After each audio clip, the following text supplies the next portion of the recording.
nesse mundo teríamos problemas e aflições, mas Ele prometeu que estaria sempre do nosso lado. Vamos cantar juntos? Contigo eu andei em segurança, de mim afastas todo o mal. Eu sou ovelha que precisa do cuidado do... Olá, queridos, bom dia, tudo bom com vocês? Na nossa última aula, nós estudamos um pouquinho o capítulo 14 do livro de vocês, que teve como título O Dia em que a Morte Trouxe Vida, né? E nós entendemos um pouquinho sobre o propósito de Deus para a nossa vida através da morte de Jesus na cruz, que é a salvação, através do sangue de Jesus que foi derramado na cruz. E o capítulo 15 tem como título Túmulo Vazio. Vamos entender um pouquinho a respeito mais desse assunto. Bem, o mundo ele foi tomado por uma surpresa muito grande no dia 1º de março de 1978, quando um comediante famoso chamado Charlie Chaplin, que vocês já devem ter ouvido falar nele, o que foi que aconteceu? Ele já havia falecido e aí nessa data específica, algumas pessoas, alguns ladrões, eles roubaram os restos mortais de Charlie Chaplin do seu túmulo e deixaram o túmulo completamente vazio. Quando as pessoas que trabalhavam no cemitério chegaram lá, viu que o túmulo estava completamente vazio. E para que as pessoas roubaram restos mortais de Charlie Chaplin, os ossos? Para quê? Qual era o objetivo? Sabe o que eles queriam? Eles estavam pedindo resgate desses restos mortais para a família.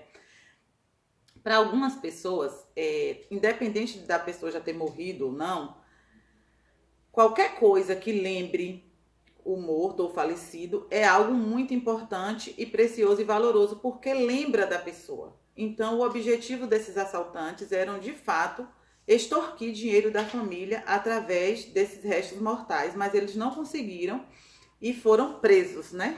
Só que a Bíblia também registra que há mais de 2000 anos, outro túmulo apareceu vazio aonde? Na antiga cidade de Jerusalém. E esse túmulo foi o túmulo no qual Jesus foi enterrado.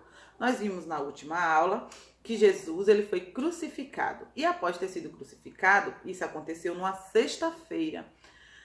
As mulheres que estavam ali, Maria Madalena, Maria Mãe de Jesus, elas limparam, começaram a fazer a limpeza. Havia todo um procedimento que eles faziam naquela época, né, que os judeus faziam, para enterrar os corpos das pessoas. E eles não eram colocados em caixões como é agora na nossa época, tá? Existia um local onde esses corpos eram levados envoltos de lençóis e eram colocados lá e tinha uma pedra que fechava esse ambiente. Só que a pedra era muito pesada, né? E precisavam de vários homens para remover essa pedra e colocar lá. Como havia muita especulação a respeito da morte de Jesus, e Jesus já havia ressuscitado muitas pessoas naquela época, os judeus estavam, né, e os romanos estavam muito preocupados com tudo que estava acontecendo. Então eles colocaram soldados lá para vigiar o corpo de Jesus, para que ninguém roubasse o corpo e depois dissesse que aconteceu alguma coisa extraordinária. Então eles colocaram os soldados. Mas independente de ter soldados lá ou não, isso não ia mudar o fato de que Jesus iria ressuscitar. E a gente já sabe, né, de acordo com o que a Bíblia ensina, que no domingo, no sábado inteiro, passou o dia, né, a sexta-feira lá e o sábado, e aí no domingo Jesus ressuscita. Quando Jesus ressuscita, a gente tem esperança de quê? A gente tem esperança de salvação. Mais uma vez a gente consegue entender que através da morte e ressurreição de Cristo, nós temos a esperança da eternidade. Nós temos a esperança de salvação.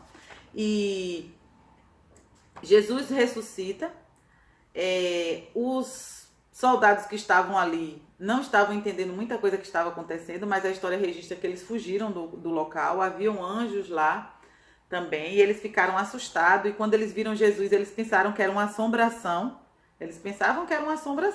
que era um fantasma, porque se Jesus havia morrido, como é que ele poderia estar ali? Então eles achavam que era um fantasma e saíram correndo. Só que Maria Madalena e as mulheres Maria Mãe de Jesus e as mulheres que estavam cuidando do corpo de Jesus, elas não conseguiram fazer toda a limpeza do corpo como elas faziam e talvez por esse motivo ela acabou voltando à sepultura no domingo. Ela foi lá para poder terminar de fazer o restante das coisas.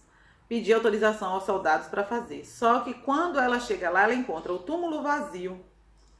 E a Bíblia registra que Jesus aparece para ela, né? E depois ele também aparece para os discípulos. E ele ainda fica por um período aqui na terra e aparece para tantas outras pessoas, para que de fato as pessoas comprovassem e vissem que ele havia ressuscitado, que não era um fato ou algo inventado pelas pessoas ou criado pela mente humana, mas que de fato ele havia ressurgido, como ele fez com outras pessoas no período em que ele estava vivo, sem passar pela morte, e que ele estava pregando sobre o evangelho a respeito das coisas que iriam acontecer para que as pessoas se arrependessem dos seus maus caminhos. Então, a morte de Cristo, ela é um fato real, ela aconteceu de fato, não é um ato imaginário, não é coisa da imaginação humana. E muitos fatos históricos, eles podem comprovar isso. Existem evidências da ressurreição de Cristo, né?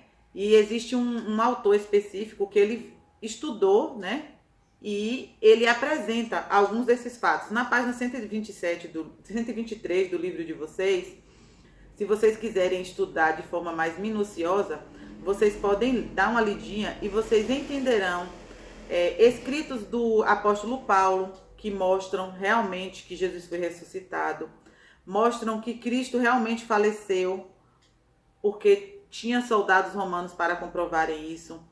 Fala também sobre a pedra no sepulcro, né? A forma como ela foi lacrada e a forma como simplesmente ela estava fora do local, sem que outras pessoas chegassem lá para remover essa pedra, porque se tinha soldados vigiando, não chegou ninguém para remover aquela pedra. Como é que ela ia se remover sozinha do nada?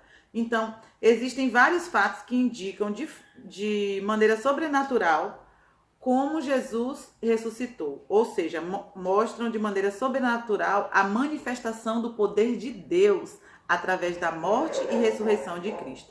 Então, assim, a morte de Jesus e a ressurreição, ela nos dá oportunidade de salvação, porque ela transforma as nossas vidas. Ela nos dá esperança de que mesmo vivendo neste mundo mal e passando por todos esses tipos de situações e problemas, vai chegar um momento em que tudo isso vai passar, tudo isso vai acabar e nós podemos viver eternamente ao lado desse Salvador que se entregou na cruz por mim e por você. Que Deus te dê um dia abençoado na presença do Senhor, que sua família também continue sendo abençoada por Deus. Se tiverem alguma dúvida, é só entrar em contato. Tá bom? Beijos. Até a nossa próxima aula.